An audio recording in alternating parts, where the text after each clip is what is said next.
How do we get stereo from one groove on a record? That's actually a really good question. A lot of people want to know, how the heck do you get two channels out of one kind of groove in a piece of plastic? All right, this question comes from Babua in India. And his question, as we know, is how do we get stereo from a vinyl record with only one groove and one stylus?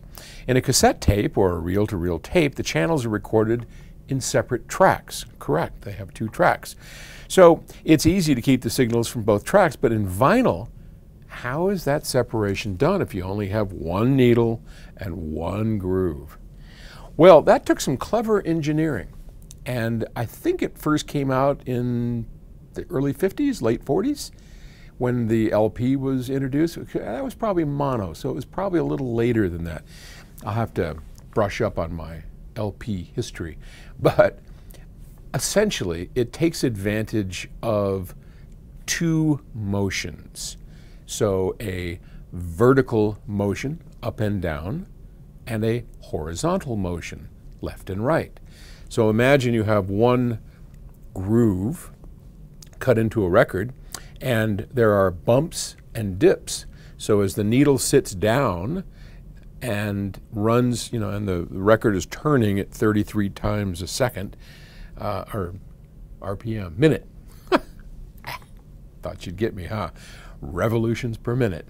As the needle is sitting and the cartridge is up here, as it's running around, the little bumps and dips in the record move the needle up and down, and there's a coil in there, and of course a magnet, and as we move the coil and the magnet, we make an electrical voltage, and we get one channel. At the same time, the needle is moving left and right.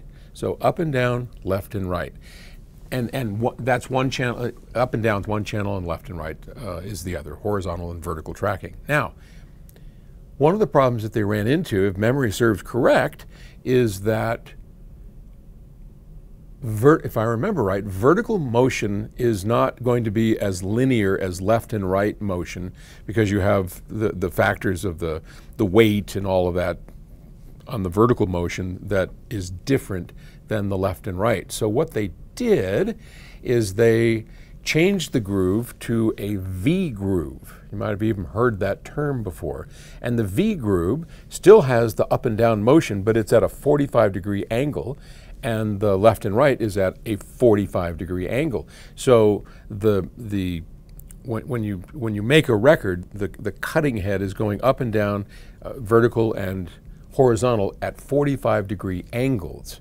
And so that kind of spreads the pain a little bit between what is probably the best, which is horizontal motion, against the worst, which is vertical. Then you get a little bit of both, best and worst. But anyway, that is how it's done. And then, of course, in the cartridge itself, we have two coils of wire if it's a moving magnet.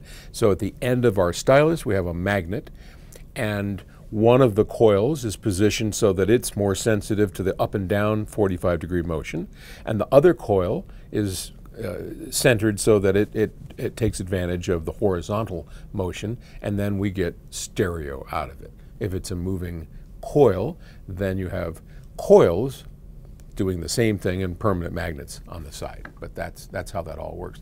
Great question. I'm surprised we haven't had that before on Ask Paul.